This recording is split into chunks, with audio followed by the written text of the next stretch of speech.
everyone, it's Diane here and welcome to Di's Salon. In my salon today, I have a very special client and his name is Jamie Laing. Now, what do we talk about in this episode?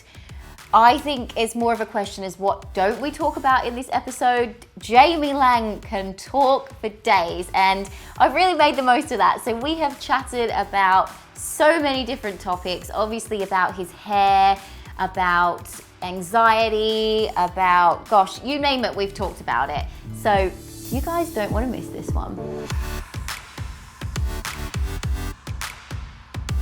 We've got a picture of you. I'm not sure when this picture was taken, but you've got a shaved head. Yeah. And is this because, I believe at 19, you started to recede? Yeah. Yeah. How did that make you feel? Did this diminish your confidence? Yeah, so weirdly what happened with me, so I remember, I never really worried about hair loss, right? I don't think any guy does when we're younger. Weirdly, like 65% of men experience some sort of hair loss in their lives. Right. And this other thing, That's there's a an big amazing statistic. charity called Calm, which is campaigning against living miserably, right? Which actually I'm becoming an ambassador for. But the most visited site on their page is about male hair loss because guys worry about it so much. Yeah. So I think it's like a confidence thing. I honestly thought, when my hair was receding, I was like, I'm going to be a short, bald ex-reality star. Like, I was like, I need to lock someone down right now because that is not a good resume. And at 19 as well, like that's your prime, really. Well, 90 was okay. This was more like 28, 28. So 28 was when it started to... When it started to actually recede. So what, I met a friend of mine called Rodney. Yeah. And Rodney had a hair transplant already. Yeah. And he said, buddy, if we go into a hair transplant, we can get a 2-for-1. And I was like, that doesn't sound like a good idea when it comes to like a surgery. Like, you don't really want to get a deal. Don't get a deal. So he went, don't worry, in Bali or something. We went to Nottingham. Nottingham? Yeah, we went to Nottingham. God. And I wasn't that, like, honestly, I'm not really that self-conscious about stuff. Okay, I'm kind of comfortable with the way I look, really, like whatever. I think everyone should kind of be comfortable with their look. So I was like, I thought it was going to be like a tattoo. I thought it was going to be so easy to get like this kind of thing. Went to Nottingham, arrived at this place, walked through this person's kitchen to go to like the surgery at the back. No. It was odd. Yeah, it was odd. And I took my hat off. You and Rodney? Yeah, me and Rodney. And I took my hat off and she said to me, oh, you don't really need it, do you? And I went, well, I'm here now. So anyway, I donate to anyone, honestly, to anyone who's having a hair transplant. It's an amazing thing and it was incredible. And I only had the front of my hair here. So I had 2,000 hair follicles taken at the back of my head. They do something called drilling. Yeah. They drill individual, each one out of your head. 2,000.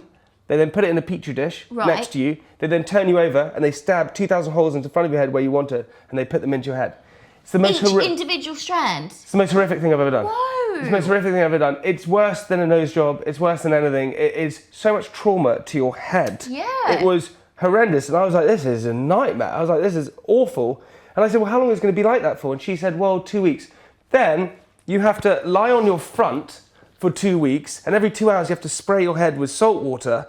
And if you wake up in the morning and do that with your hair, you sort of rub it, then the problem is that your hair follicles then fall out. So you have to be very careful, yeah. So then would you have to go back and get more 2,000 taken out and put back into the holes? Yeah, you'd have to do that. This is so and you have to pay for it again. Because I mean, as a hairdresser, I've never, like, it's more of a speciality thing that you do. Sure. Like, we learn about all that stuff, like, but I've never done a process like that. So even I'm learning. It's intense. I went straight for the hair transplant.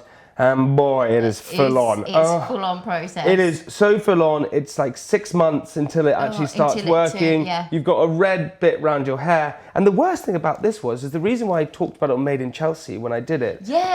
Is that I got back and my agency said, okay, you've had this hair transplant already. And they said, oh, we just got a call from a media company saying they have photos of your hair transplant. And they said they're going to run a story. And I was like, oh, this is death. Like, how do they have that?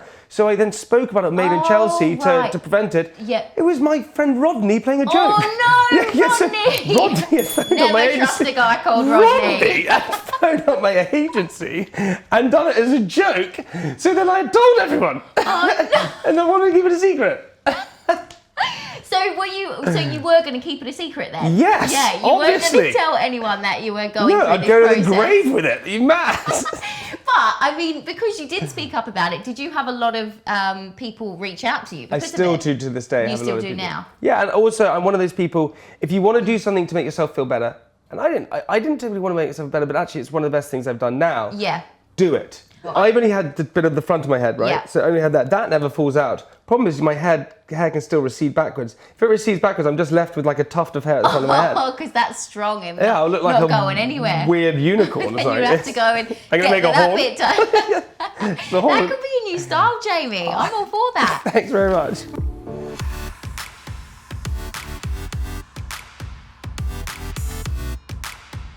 It looks so good on you. I never ever style my hair ever, but this looks great.